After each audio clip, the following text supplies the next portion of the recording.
നിതീഷും ചന്ദ്രബാബു നായിഡുവും എത്തിയാൽ ഇന്ത്യ സഖ്യത്തിന്റെ സർക്കാർ വരാൻ സാധ്യതയുണ്ട്. രണ്ടുപേരും പല ഘട്ടങ്ങളിൽ പ്രതിപക്ഷവുമായി സഹകരിച്ചവരാണ്. ആ സാധ്യത പ്രയോജനപ്പെടുത്താനുള്ള ശ്രമം സഖ്യം ആരംഭിച്ചു കഴിഞ്ഞു.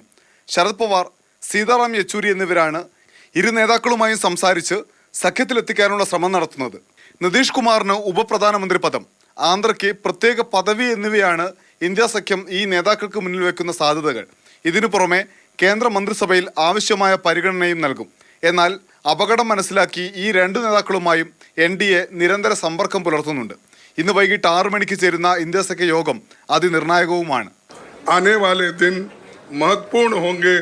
हम आपसे बात करेंगे जब कभी भी मौका मिले.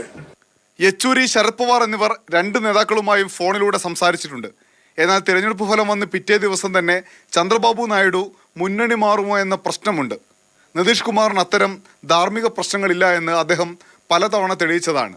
എന്നാൽ നിതീഷ് പ്രധാനമന്ത്രി പദം ആവശ്യപ്പെട്ടേക്കും. ഇപ്പോൾ സഖ്യത്തിലെത്തിക്കാൻ പറ്റിയില്ലെങ്കിലും ഭാവി കൂടി മുന്നിൽ കണ്ടാണ് ഇന്ത്യ സഖ്യത്തിന്റെ നീക്കം. ഡൽഹിയിൽ നിന്ന് അനൂപ് ദാസ്, മാതൃഭൂമി ന്യൂസ്.